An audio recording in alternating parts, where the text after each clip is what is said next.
Hey, Pat, congratulations. I guess just, first question is, how is the shoulder? I know that limited you a little bit in the pre-draft process, and what kind of questions did the Steelers have about that for you, given that they were considering investing this sort of pick in you?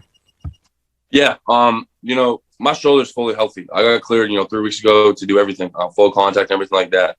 I think I got the surgery at a right time, which allowed me to, be fully healthy before, my NFL career and rookie minicamp and stuff like that. So I could go through that whole process and get my own routine. So, I'm fully healthy. I'm ready to go. And I'm excited to, get into that offense and, make some plays. Joe Rudder, Trib. What do you think is the biggest attribute you can bring to the Steelers? They do like their tight ends to block a lot. Is that up your wheelhouse? Yeah, I think, that fits me well. I'm a versatile tight end. I go in there and, I'll stick my face and block the DNs and, I'll go out there and, make some plays in the pass game. So, whatever I'm asked to do, I'm going to do it. I've always been a team first guy, and I think that kind of showed at Penn State, with the guys trusting me and everything like that. So, I'm always going to put the team first. If Coach Canada is telling me to go in there and, block the whole game, I'm going to do it the best of my ability. And, that's kind of the guy I am, and that's kind of the guy that I'm continuing to be. Chris Carter, DK. Pat, congratulations. You're a sure-handed tight end who's made a lot of catches, and then you've worked with your quarterbacks to bail them out. You also, Ben Roethlisberger, he likes to throw the ball to his tight end like Eric Ebron or even further back in Heath Miller. How much have you thought about being able to work with a quarterback as experienced as Ben Roethlisberger and who likes throwing to his tight ends like that? Yeah, that was just kind of weird you saying like Ben Roethlisberger, because me growing up, I've obviously seen him play a bunch and watched him, ball out. And, it's kind of weird that he's going to be my quarterback now. And I can't wait to, go out there and catch footballs from him and, make plays from him. And it's going to be, an unreal experience, just kind of, be, with that offense with him. Brooke Pryor, ESPN. Yeah. Hey, Pat, kind of along the lines of one of the earlier questions, how did the Steelers say that they envision you fitting in their offense, and what were some of those discussions like during the draft process when you were talking with them? Yeah, I see myself as just going out there and doing whatever, is asked of me. I think that's what, they liked about me most is, meeting with me throughout the process is, I was willing to do anything. And then I made that quite evident, on my film at Penn State. So like I said, if they tell me to go in there and block, the whole game, I'm going to do that. So, I think they're going to move me around the offense a lot and, make me mismatch and stuff like that. But, when they go in there and ask me to block, I'm going to do it. So, I'm excited to be part of that offense. Chris Adamski, Trib. Both Kevin Colbert, talking more in general, not about you, was saying they liked players who decided to play in 2020. Coach Franklin was pretty open about, talking about how you played for your team. What went into that decision? And did you have any? Obviously, you got hurt. I mean, that could have really hurt you. Did you regret it for a little bit? I mean, it sounds like you're fine and everything, but was there a moment of like, oh, what did I do here? I might have hurt myself. And what made you want to play this past season? Yeah, I first of all, I wanted to play this season just because, I love Penn State. I love that whole community. I love everything that they've done for me. And, I've said this multiple times that, I owe that university more than it owes me. So, every chance that I could go out there and put a Penn State jersey on, I was going to do it. So, I never kind of thought about opting out. When the season got canceled, obviously I was like, okay, what's my next step? But I was waiting and itching for them to put it back on. So when it did, I was excited about that, but, I have no regrets about, going out there and, playing the season and getting hurt. I think obviously getting hurt, you never want to get hurt, but that's the first major injury I've ever had. Hopefully the last one. And, I learned a lot from that, adversity wise, stuff like that. So, I'll take those lessons and I cherish them and, I have no regrets. All right. We should be able to do these last four. So if your hand's not raised now, please don't raise it. Noah Strackbean, Sports Illustrated. Hey, Pat, congratulations. Everybody talks about blocking. You're going to go and work with Eric Ebron. What are your thoughts on him, and what do you think you could learn from him this season? Yeah, I'm excited to learn from Eric Ebron. Obviously he's a vet, and he's, established himself in the NFL for a long time. And, I'm excited to go out there and just kind of pick his brain and learn from him. I think that's made me successful at Penn State was, picking those older guys' brain. So I can't wait to see what his routine is and see his process and, learn from him. and have him be a mentor for me. You know, I can't wait to, get in that room and like I said, learn from him. So, I can't wait to, be a part of this organization. Brian Batko, Post-Gazette. Yeah, Pat, I know you said off the top that you had a feeling the Steelers might go to you in the second round if possible. Were you surprised that you lasted until 55, especially, no tight ends picked between 4 and 55 this year? Yeah, no, I'm just excited to be a Pittsburgh Steeler. I don't really care what happened before this for the draft in this process, but like I said, I'm excited where I'm at. I'm excited that the Steelers gave me an opportunity, and I can promise you and the rest of Steeler Nation that I'm going to make the most of it. You're going to get a guy who comes in every single day and works his tail off. So I'm excited for the opportunity, and I'm excited that this is meant to be. Max Cerullo, Daily News. Hey, Pat, congratulations. Just wanted to ask, we saw on TV you had a great moment with your mom and with your family right after you got the call. Can you just share with us what that moment was like for you? Yeah, it meant a lot for me just because, they were there from the start and, they saw something in me that maybe when I didn't see it and they kept pushing me to become great. I think I owe the world to my mom and my dad and my brother, my sister, and everyone else that was here tonight. They saw it, like they've been there from the start. So, I'm excited, to, continue this, my next chapter in Pittsburgh and, have them watch there and just watch every single step of the way. All right. And last question, Alan Saunders, Pittsburgh Sports Now. Hey, Pat, you had a pretty strong year as a freshman at Penn State. How do you feel like as your time there went on, you got you added to your game and you developed? And how would you say you're a different person now after your 3 seasons there? Yeah, so I think, I put it together, my last year. Obviously I only played 4 games, but, my freshman year I kind of went in there and, my role was to block in the beginning of the season. And, obviously they allowed me to make plays in the red zone, in zone coverage and stuff. And then in my sophomore year, I went out there and was the man answer. And I think, this past year, my junior year, I put it all together. I've shown that, I can block with the best of the DNs and, pass pro and go out there and make plays versus man and in zone. So, I just kind of I try and piece it together my whole career. So I'm going to try and do that, take my, complete game to the Steelers and, continue to add on to that and learn from the vets. All right, Pat, thank you so much. You were good to go.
We have Fredo here to talk about Pat Freiermuth. So go ahead, Fredo.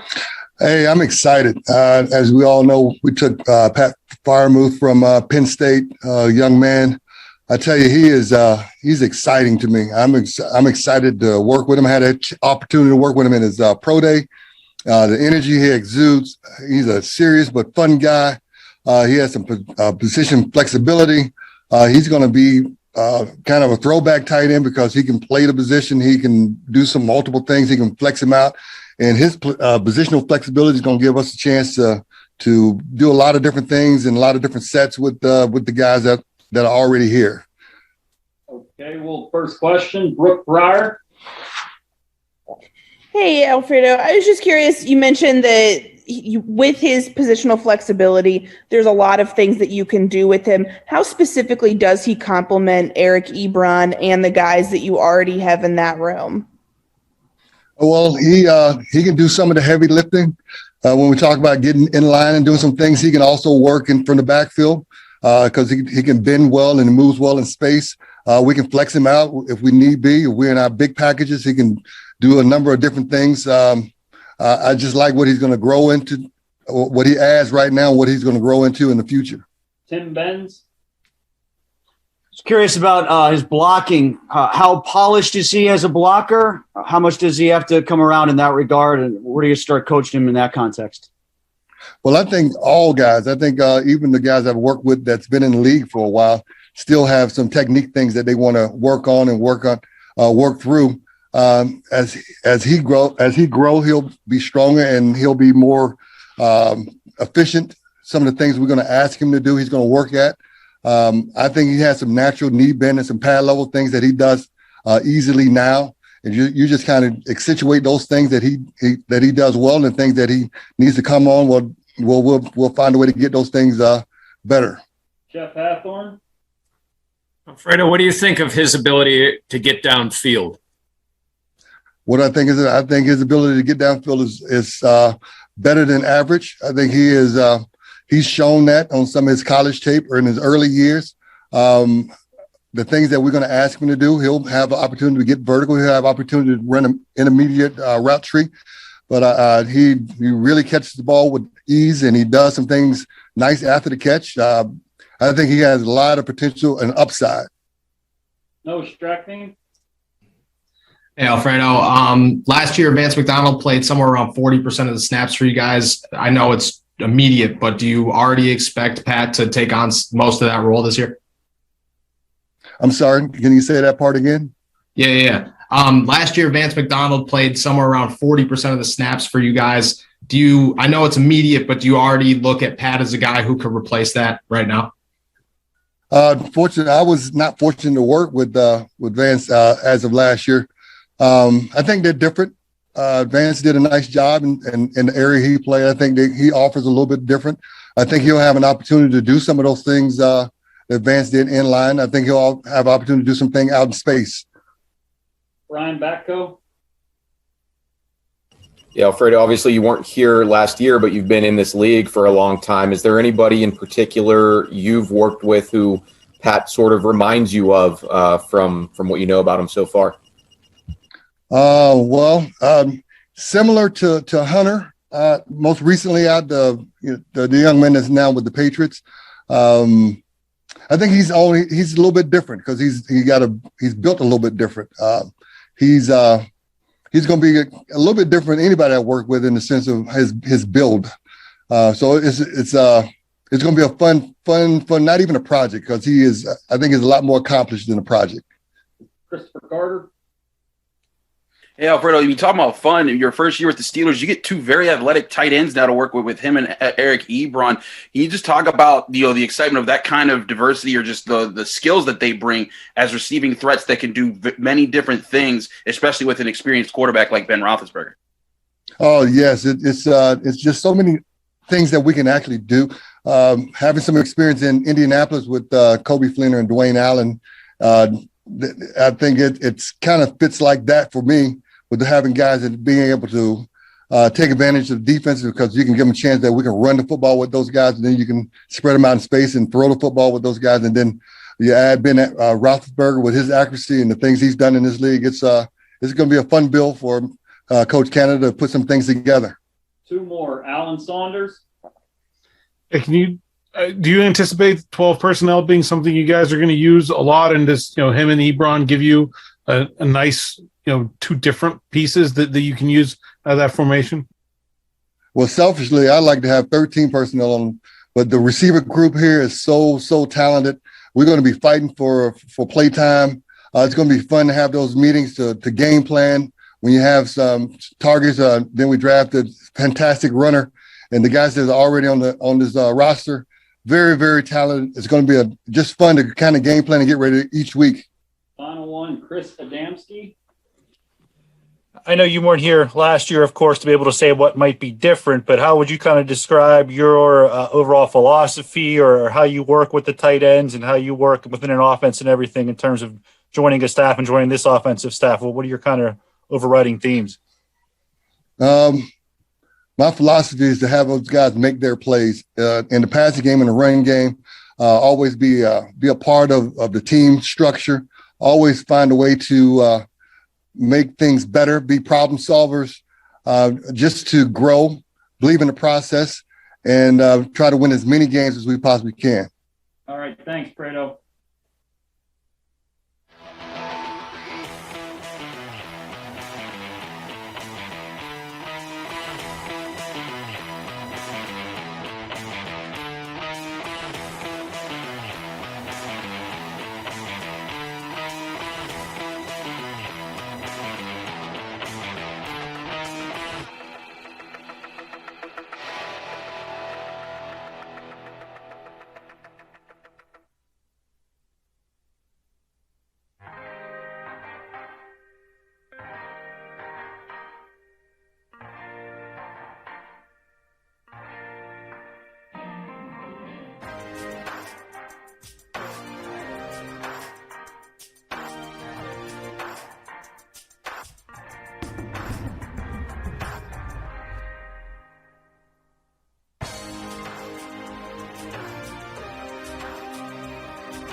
Everybody, I'm Missi Matthews. Welcome inside Heinz Field. I am joined once again by Mike Prisuta to break down the latest pick by the Pittsburgh Steelers in the 2021 draft. With their second round pick, 55th overall, they go with a tight end out of Penn State, Pat Freiermuth. And Prisuta, what do you think about this pick and sticking with offense in this draft? You know, first and foremost, Missy, I'm a little surprised. Probably like a lot of people, I had tight end on my list, but I had it down on my list. Now, that said, Charlie Casserly, the former general manager, Super Bowl winning general manager of the Washington Redskins, he works for the NFL Network now. He had Pat Freiermuth linked to Jacksonville, 25th overall. That's how highly Charlie Casserly thought of Pat Freiermuth. And it's interesting because, as you see on the highlight package we're starting to run, he's got some offensive ability, but it's not just offense. And almost as if to prove the point, Pat Freiermuth, in the interview that you just did with him a few minutes ago, he talked about run blocking and creating some plays for Najee. When the media talked to the Steelers' new tight ends coach, Alfredo, he talked about Freiermuth in the context of, quote, he can do some of the heavy lifting. This is a guy who has played outside, he's played in the backfield, but he's also played in line. That's called flexibility, position flexibility now, Missy. It used to be what tight ends did. They lined up in line and they blocked and they caught a pass every once in a while. Pat Freiermuth is not the most obvious athlete. He's not flashy, but at 6'5", 251 pounds, he's got good movement skills. He's got good hands. He's got a good ability to read coverages and find space between defenders. And he's also been a pretty good yards after the catch guy and a great touchdown guy, 16 career touchdowns. That's a Penn State program record for tight ends. And they've had some pretty good tight ends up there. The blocking is still a work in progress. Even Alfredo Roberts mentioned that there's an upside and Freiermuth is going to grow early in his career. Dane Brugler of The Athletic, who is a draft analyst that I really respect, he said that Freiermuth is, quote, he's an eager but discombobulated blocker due to inconsistent angles and sustained skills. Now, part of the problem that Brugler sees with Freiermuth is he doesn't keep his feet moving when he's blocking. He certainly does when he catches the ball and runs into contact, as you see there again. So if they can translate what he does with the ball in his hands to his blocking skills, tighten up the technique a little bit, I think you're going to see this kid grow into the role that the Steelers envision for him. Last but not least, let's talk a little bit about who he is. He's the son of a coach. His mother was a longtime field hockey coach. His dad's a former Mr. Basketball in the state of New Hampshire, and he's got an uncle who's a longtime college football coach, currently the O-line coach at UMass. So football family and a guy that's grown up in athletics. Also, this is an interesting nugget according to Dane Brugler. Freiermuth is well-liked due to his ambitious work ethic and goal-oriented mindset. He's a 2-year captain at Penn State, and now he's a Pittsburgh Steelers second-round pick, Missy. Yeah, and he did hurt his shoulder during the 2020 season. He, of course, was asked about that, said he was cleared just a few weeks ago, fully healthy, so not something that would be an issue, and really talked about that pro day that the Steelers were at. Coach Tomlin, he mentioned the new tight ends coach, Alfredo Roberts, as well, and how he really started to feel that the Steelers were interested in him, so he felt like it was a good fit. And when he saw that 412 number pop up, it was Coach Tomlin calling. He actually thought it was a college buddy pranking him from Penn State. So it ended up being a good moment, and he was at home with his family. And another thing that stood out to me, Mike, that Coach Roberts had said was, the position flexibility that you mentioned, and just how he's kind of that throwback tight end, and getting a chance to have him and Eric Ebron on the field at the same time, the different things they can do there. So, it was a position need for sure. And going back to what Kevin Colbert said on Monday, tight end in the Steelers' opinion was okay depth. And, I had a chance to quickly listen to him. Kevin Colbert was on SNR, and Matt Williamson, our buddy, asked him, why did you guys go tight end and not offensive line? And he said, there is depth at the center and tackle position this year, and we just felt like this was a player we couldn't pass up on. So Steelers going tight end in the second round. Of course, they have another pick. We're currently in the third round, the 87th overall pick. So I don't know, Prisuta, I don't know what you're thinking here. I feel like it has to be an offensive lineman. Coming up for round 3, I would suspect so. But yeah, I want to just emphasize again, Charlie Castlery, when he does these interviews and segments on the various NFL Network shows, he's got Frame Sports Illustrated covers behind him of Super Bowl championships. If he had this guy in the first round, late first round, that's an opinion I respect. Perhaps the Steelers were in a position where they thought they also had a very high grade on Freiermuth and too good to pass up at that point. And there are still a lot of centers. Well, there are still centers available. There were a lot of centers available when the Steelers picked Freiermuth. Since then, a couple have gone off the board. Josh Myers from Ohio State and Creed Humphrey from Oklahoma. But there remain some intriguing possibilities. So, hey, let's just keep calling the next pick offensive line, Missy. Eventually, we're going to be right.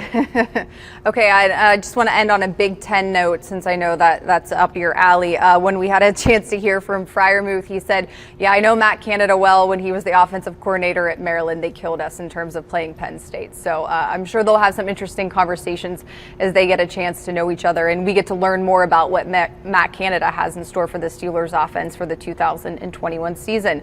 All right, Mike, thanks as always. Again, we will be back after the Steelers make their third round selection. So stay here on Steelers.com, the official Steelers mobile app, and all of the Steelers social media platforms.